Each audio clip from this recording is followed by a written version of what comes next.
Hi, welcome to Blogging Heads TV. This is Culturally Determined, and I'm your host, Aryeh Cohen-Wade, and my guest today is Michael Sweeney. Michael, could you introduce yourself? My name is Michael Sweeney. I'm a professional television editor and film editor, um, and I occasionally write, but mostly I work in the film and TV industry. So thanks for coming on today, Michael. We are taping on Sunday evening, 10:45 Eastern Time. We have both just completed watching the season finale of Game of Thrones. So this is going to be a Game of Thrones reaction episode. So people who have never seen Game of Thrones, probably this won't make any sense to you. And if you are a watcher but you haven't seen the season finale yet, spoiler alert, we're going to be talking about it and spoiling everything. And since we got on this call right after finishing watching it, we are unsullied, no pun intended, by other reactions from the online world where Game of Thrones content seems to have consumed like half of online media. So spoiler alert, and you've been warned. Michael, what did you think of the finale? I was mostly underwhelmed, Okay. and I felt that the show it had an opportunity to pull itself out of the narrative tailspin that it seems to have entered into, and did not take those opportunities. There were elements of the show that I liked, but in terms of the story making sense in some way again, I felt a little let down. Okay, yeah, that's interesting. I thought that I liked it. It didn't wow me in the way some of the other season finales of the show have. But I did think it solved some of the narrative weirdnesses of the season, but not all of them. So I thought the thing that maybe I liked the most was the resolution of the Arya and Sansa plot line. What did you think of that? I thought it was mostly satisfying in the way that it was set up, where a clever audience member, I think, understood what was happening, where Littlefinger's position had become a little precarious. And it's always nice to see the Stark family bonding again. That's a strength of the show. Whenever they get back to that, Sansa and Arya back on the same team. Yeah. But in terms of sort of moving the ball forward for the show, it seems much more like some of the other deaths we've had that were sort of dispatching a character who had become irrelevant, rather than, the very classic Ned Stark or Robb Stark deaths that really seemed like they had more of an impact. It was a little unclear to me, frankly, what Littlefinger was doing there in the first place, and it seemed like a very dangerous situation for him, and it was a little frustrating that he seemed unaware of what was about to happen to him.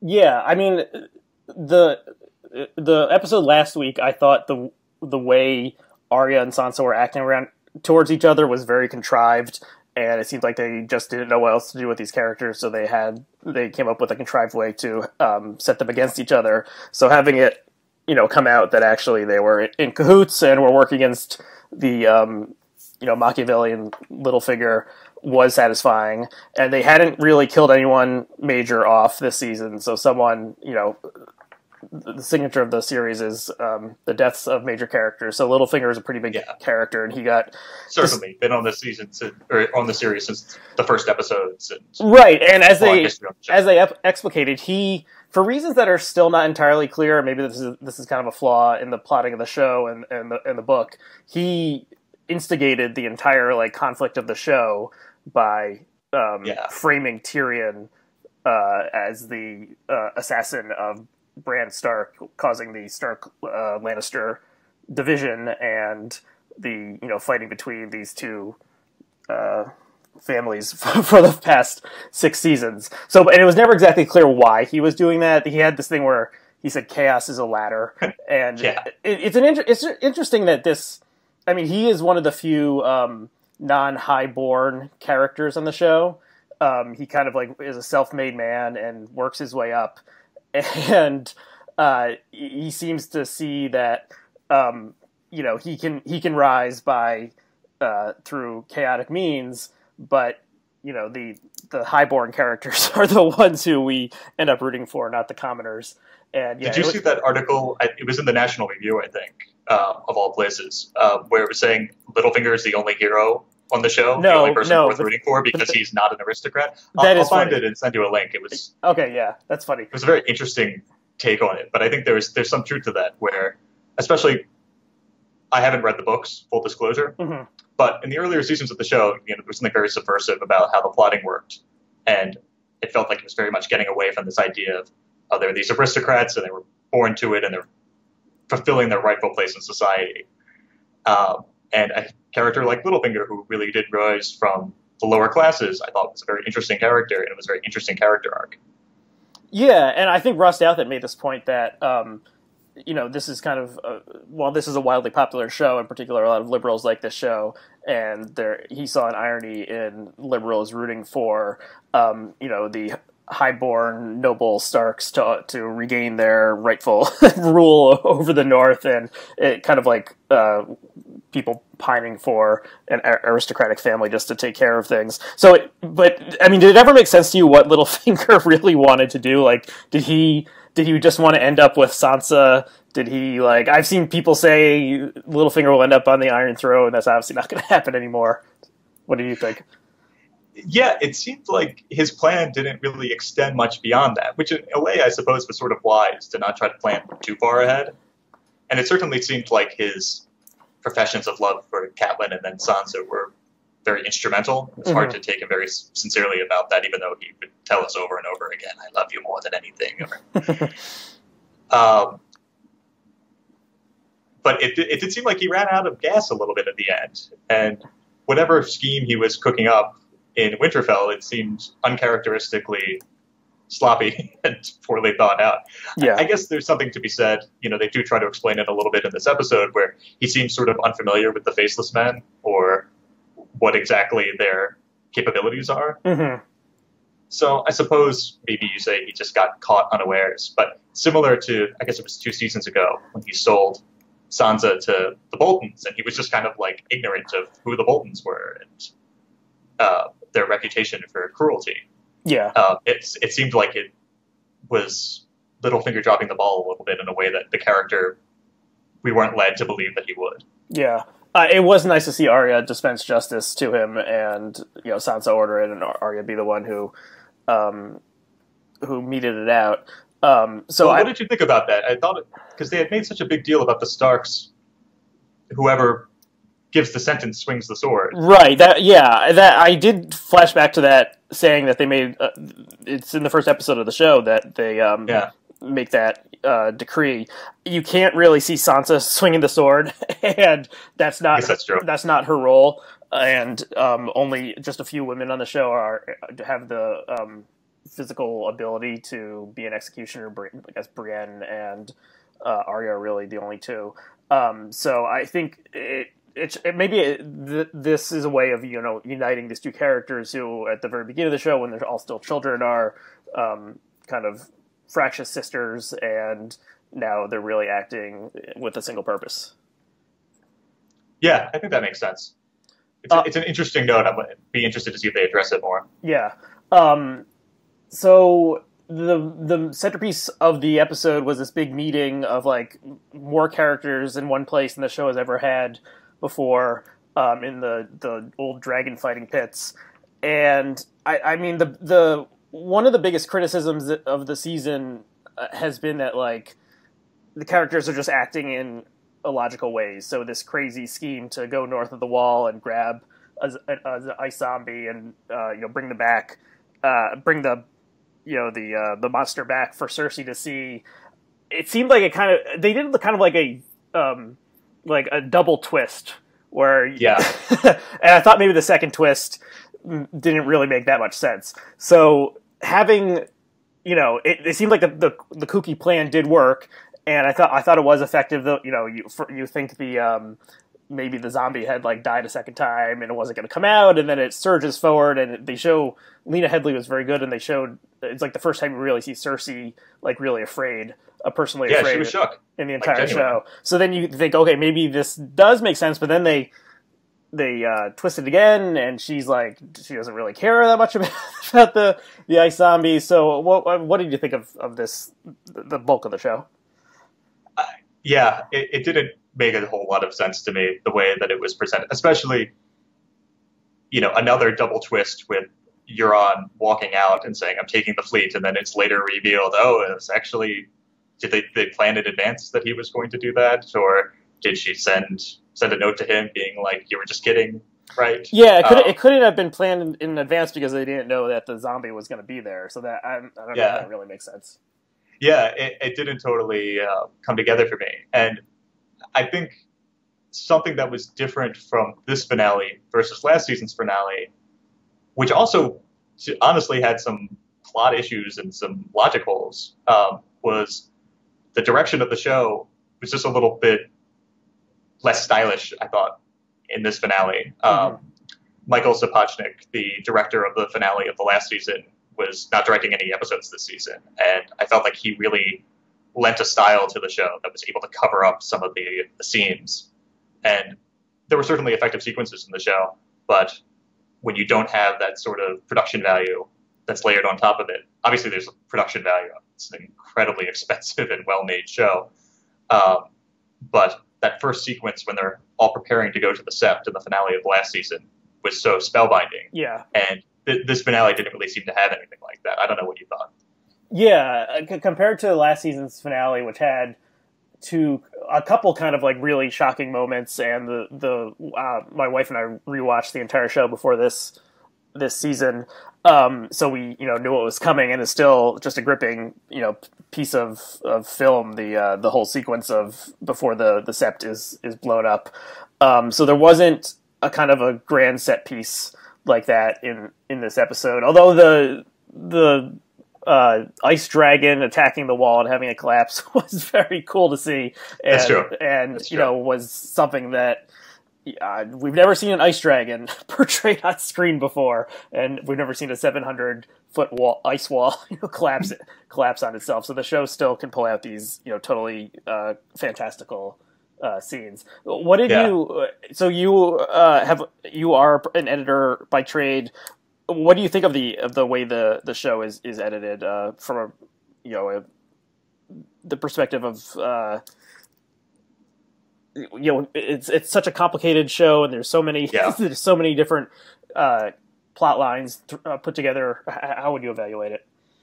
I mean, I think it's incredibly well edited. Really, every aspect of the production is absolutely world class in terms of the people they have working there, in terms of the money and the care they put into it.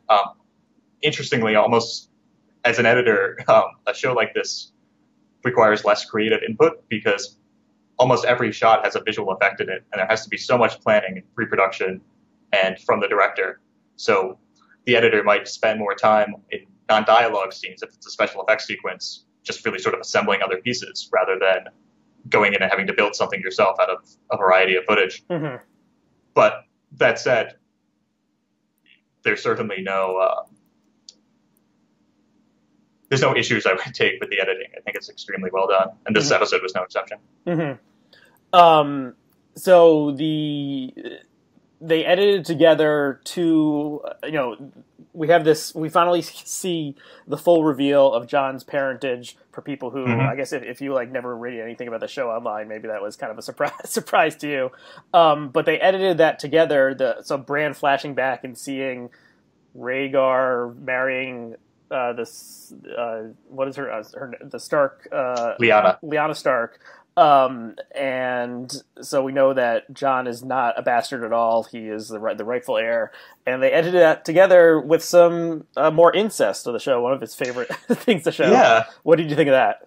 It's an interesting decision to do that sort of cross-cutting, because I think we're really not sure how we're supposed to feel about that. The Rhaegar and Lyanna seems like it's this great love story, and obviously Jon and Dany seems like a great love story too, but the fact that it's revealing it as incest, not that I think most of the audience didn't know, but they're really hammering that home, I think, is very interesting. My girlfriend in particular is extremely disturbed by the level of acceptance the show seems to be giving this relationship, especially since the show itself seems to have emphasized how damaging the incest in the past of the history of the show is. You have all these mad Targaryens who seem to have some sort of Habsburg genetic deficiencies.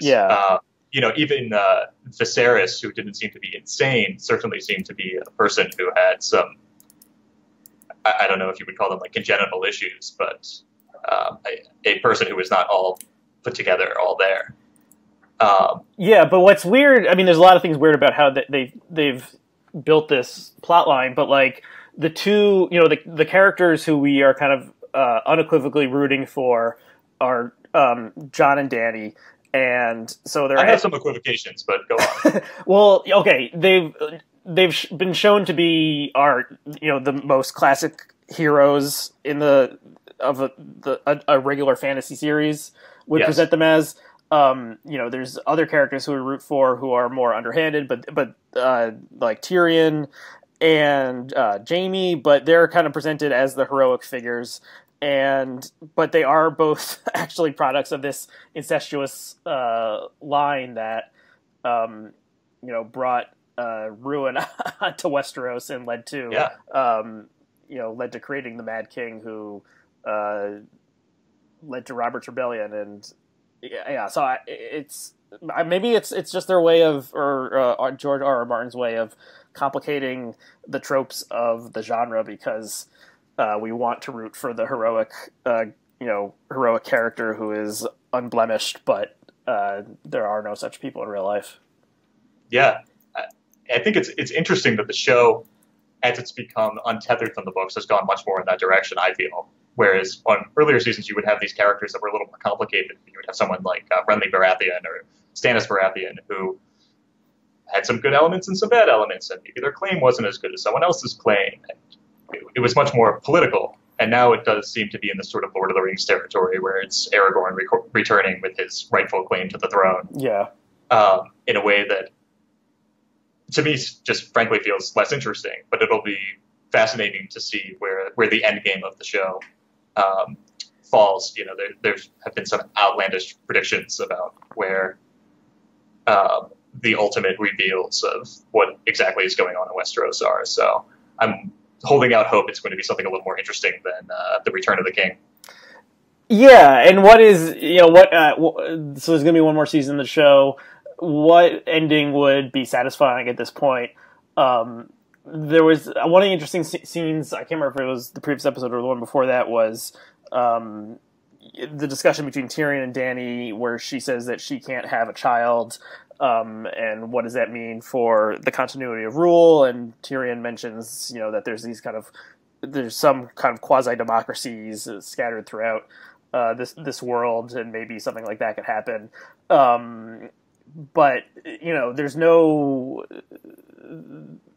Aragorn or King Arthur figure coming in and ruling triumphantly and everyone living happily ever after. And that would a happily ever after would certainly not be true to the tone of the series. Yeah, I think a scenario where the White Walkers just win would be satisfying in terms of playing out some of the themes of the series about these short-sighted characters making mistakes and dooming themselves with their own stupidity. Certainly Cersei and Dany seem a little not focused on the correct things. Jon Snow certainly does, but it's unclear whether that's going to be enough, or whether he can survive being around these two people who seem a little less altruistic than he does. Yeah, the idea that the Witch or the Night King could end up on the Iron Throne is an intriguing ending, and would be a real bummer, but would be narratively satisfying. Remember, in Dany's vision at the end of season 2, we've seen the Red Keep destroyed and with frozen. Snow coming down. Yeah, and for a long time, I think people thought it would be Dany who would destroy it, and that seems a lot less likely now. So, assuming there's some truth to those visions and that they're put in there for a reason, which who knows, that would certainly lend credence to the idea that the White Walkers will make it at least that far. Yeah, and if we think about what the White Walkers are kind of more, they're not like individual characters. It's unclear why they actually want to do what they're doing. What their motivation is kind of unclear. And it's kind of, I mean, one interpretation of the White Walkers is kind of like a metaphor for global warming, where it's this implacable, it's an impersonal threat that's threatening the entire world, but we can't seem to band together to do what we need to do, or maybe it's impossible to do what we need to do to prevent it, but it's like coming anyway.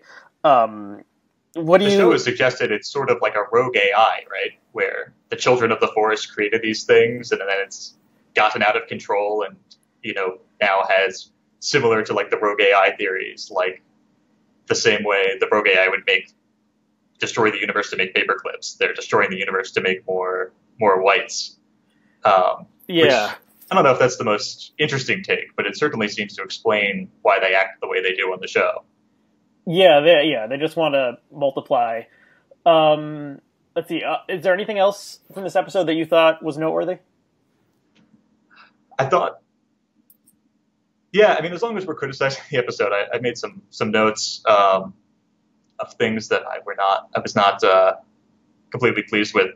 There's the long-running theory that the Mountain and the Hound will have a fight, and the fans call it Clegane Bowl, and there seem to be some moments that were like very heavily winking at it without actually giving us it. And as the show has progressed and it's taken on these more like fan servicey elements, where that's something that's going to make it in every recap, and it's going to get gifted, and it's going to get discussed, and people are going to be waiting, when's Clegane Bowl going to happen? To an extent that it's now sort of unmoored from any reality of the story, which I did not really care for. What about you? Is there anything else in this episode that was particularly striking to you? Well, what did you? I guess there are two things. One is that the way they set it up with where Jamie was leaving Cersei, I did seriously think that he was going to get killed right then. The way they ratcheted it up worked very well, and I thought that would have been, as it was happening, I was like, oh, it seems like they're going to do it. They're going to do it, and then they didn't do it. And then, there's theories online that Jamie is the prince who was promised and is going to be the one. I've seen those. Yeah, I don't entirely buy those, but I guess he stays alive. It's unclear exactly what he's going to do now that he is not commanding the armies, but he seems to be heading north. So I thought that was an effective scene. And the thing that I thought was a little weird was how much time they devoted to Theon. Because that plot line is really kind of tertiary at this point. But they had this moment with Jon and Theon that I thought was effective, and he's a bigger character in the books because he becomes a point of view character. He's kind of been pathetic this entire season. He suffers from PTSD or something along those lines, but they're sticking with it. He's going to go try to rescue his sister, even though it seems unlikely that he's going to be able to save her. What did you think about the Theon stuff? I think very much in with the sort of artlessness of some of the other elements in this episode. What occurred to me throughout that entire sequence where he's on the beach fighting one of the other sailors, it seems exactly like the fighting scene from Cool Hand Luke. I don't know if you've ever seen it. Yeah. Where Luke fights George Kennedy's character in the yard, and he's much bigger than him and continues knocking him down, but keeps getting up. Yeah. And he's able to earn the respect of all the other men, not through actually winning the fight, but through his perseverance and showing how implacable he is. And I kind of thought they were going to go in that direction, and then it turns out it's just this joke about how he's been castrated and so can't be kneed in the balls. Yeah, that was a little totally weird that they inserted this weird castration gag in there. It seemed like it was almost suggesting to the audience that it was going to be something better than it was, or more, character focused than it was. And then it was just, he wins the fight, and that's how he wins back the respect, because he can't be kneed in the balls. Right. And he turned his weakness into a strength. Exactly. I'm interested in seeing what they do with it. The way in the in the books in particular, the way Theon transfers from one of the most despicable characters to a very sympathetic character is really well done, and they haven't done that exactly in the show, but yeah, I think it is noteworthy that they spent like 5 to 10 minutes of the finale with the Theon plotline. Especially with time running out on the show, where you had 7 episodes left, and we had been promised going into the season that they were all going to be 90 minutes, and it was going to feel more like a full season. And they mostly, except for this episode, weren't. Mm-hmm. So it feels like time is at a real premium. It seems odd to be spending so much time on Theon, who, as you say, is kind of a tertiary character in the plot at this point, unless, who knows, maybe there will be some development that makes him more central. But it's hard for me as a show watcher to really give a shit about him at this point. Like, I'm not very invested in the idea of rescuing Yara, who, was not a very important character. Yeah, is an even more minor character than Theon. Did you see, I should have sent it to you beforehand, but did you see Ross Douthat's tweet thread from yesterday about his theory about George Martin and the current season? No, I didn't see it. So it was the effect of, what would you do if your magnum opus, if you couldn't finish it in time and someone else is adapting it, maybe you would tell them something different than what you're actually doing in order to say, keep the element of surprise going. And maybe that's why so many things in the season have seemed implausible, because Martin told them something different than what he actually wants to happen in the books. Well, yeah, supposedly he had an outline of the broad strokes of the plot of the entire series before the show even began, or he gave the showrunners an outline. Yeah. If that's true, it seems like they've probably deviated from that substantially, or, as you say, it's possible that he gave them a bad outline, or didn't know how he wanted it to finish himself. It certainly feels like the show is hurtling inexorably towards this very predictable finale, where the dragons will stop the White Walkers, and certain characters may live or die, but there's not going to be some big twist that upends the world of the show at this point. And that doesn't really feel true to how I understand George Martin's vision of the story. Yeah. It's interesting. Have you ever read or seen Nausicaa, The Valley of the Wind by Hayao Miyazaki? Did I see that? I can't remember, actually, if I've seen that. I've seen a couple Miyazaki, but I can't remember if I've seen that one. It was interesting because it was adapted off of a series of Japanese comics that he wrote himself, and he paused midway through writing the comics to direct the film. And sort of similar to Game of Thrones, in the timeline and the relationship between the source work and the film has a much more conventional and sort of straightforward Hollywood movie ending. And the ending of the comics, which was written after the film was released, is much stranger and sort of more mystical and wonderful. And I wonder if the books it's going to do something like that, where it's sort of, this is the Hollywood version. The books are going to go in a more unusual direction when they're finally released, if they ever are. Yeah, he claims to be working away on them, but he's involved in other projects, and he spends his time tweeting. So you have not read the books, but you're a fan of the show. Is there a reason that you haven't decided to take the plunge and go for the books? That's a great question. I don't know if I've given it like a philosophical justification. I think basically what I've been telling myself is having become invested in the show, I sort of want to see it end on its own terms before I start polluting it with the knowledge of the books. That said, I have friends who I've discussed the show with who have read all the books. I watched these YouTube videos that have fan theories that are cult of the books. So I'm not exactly isolating myself, but I think when the show finally wraps up, that's when I'm going to begin going back and reading them from the beginning. Yeah, and hopefully by then at least another one of the books will be out. Yeah, well, who the hell knows? Yeah, if you like the show, you'll most definitely like the books. Okay, we've got about half an hour.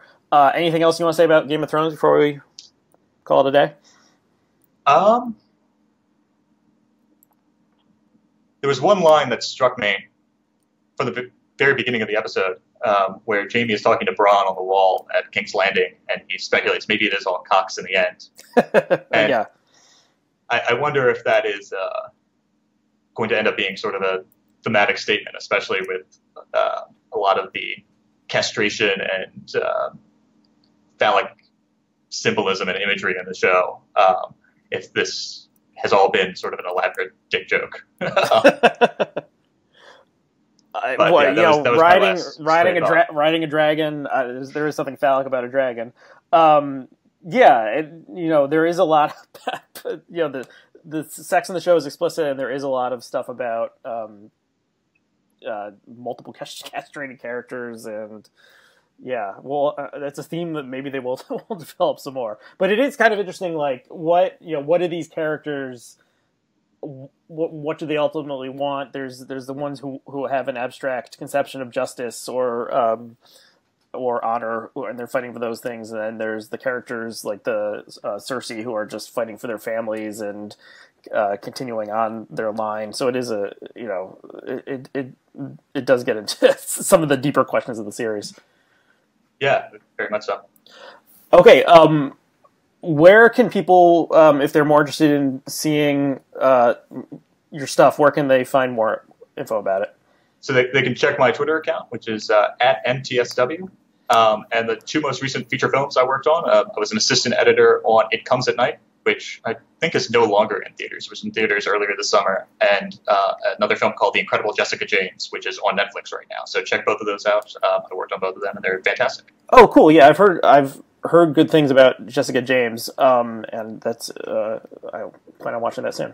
Yeah, it stars Jessica Williams from The Daily Show. She's very funny in it, and I think the Blogging Heads audience would really dig it. It's very very funny and very lighthearted comedy. Cool, and we should note that you are a longtime Blogging Heads fan. I am. So it's a thrill for me to be on, and I've literally been listening to Blogging Heads since the days when it was just Mickey Kaus and Robert Wright. So the good old days. Long time listener, first time caller. So thanks so much for taping with me late on a Sunday night. Thanks to all of our viewers and listeners. Hopefully, people who are listening to this who have never watched Game of Thrones, maybe it'll inspire you to check it out, because it is a very deep text. So thanks so much. We'll talk to you later. Thank you.